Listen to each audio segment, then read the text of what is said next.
ಬೆಂಗಳೂರು ಉತ್ತರ ಕ್ಷೇತ್ರದಲ್ಲಿ ಮಾಜಿ ಸಿಎಂ ಎಸ್.ಎಂ. ಕೃಷ್ಣ ಅವರ ಮೊಮ್ಮಗ ನಿರಂತರ ಗಣೇಶ್ ಸಾಮಾಜಿಕ ಕಳಕಳಿಯನ್ನು ಮೆರೆದಿದ್ದಾರೆ.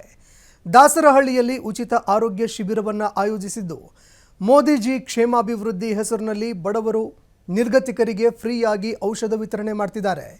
ಜನೌಷಧಿ ಯೋಜನೆಯ ಅಡಿಯಲ್ಲಿ ಮೆಡಿಸಿನ್ ಅನ್ನು ನೀಡುತ್ತಾ ಇದ್ದು, ಇದರ ಸದುಪಯೋಗ ಪಡೆದುಕೊಳ್ಳುವಂತೆ ಸಾರ್ವಜನಿಕರಲ್ಲಿ ಮನವಿ ಮಾಡಿದ್ದಾರೆ. ನಿರಂತರ ಗಣೇಶ್ ಅವರು ಲೋಕಸಭೆ ಚುನಾವಣಾ ಟಿಕೆಟ್ ಆಕಾಂಕ್ಷಿ ಕೂಡ ಆಗಿದ್ದಾರೆ.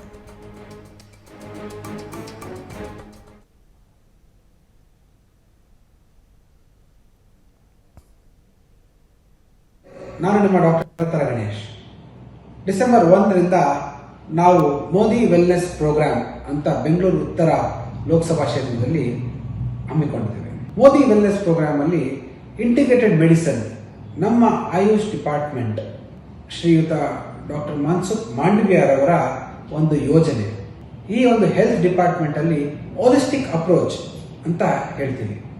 ಇಂಟಿಗ್ರೇಟೆಡ್ ಮೆಡಿಸಿನ್ ಅಂದ್ರೆ ಹೆಲ್ತ್ ಕ್ಯಾಂಪ್ ಮಾಡೋದು, ನಂತರ ಆ ಒಂದು ಏನಾದರೂ ಕಾಯಿಲೆ ಇದ್ದಲ್ಲಿ ಹಾಲಿಸ್ಟಿಕ್ ಅಪ್ರೋಚ್ ಮುಖಾಂತರ ಅಂದರೆ ಆಯುರ್ವೇದಿಕ್ ಇರ್ಬೋದು, ಉನಾನಿ ಇರ್ಬೋದು, ಆಲೋಪತಿ ಇರ್ಬೋದು ಅಥವಾ ಯೋಗ, ಈ ಒಂದು ಕಂಬೈನ್ಡ್ ಎಫರ್ಟ್ ಅಲ್ಲಿ ಆ ರೋಗವನ್ನು ಹೇಗೆ ನಿವಾರಣೆ ಮಾಡಬಹುದು.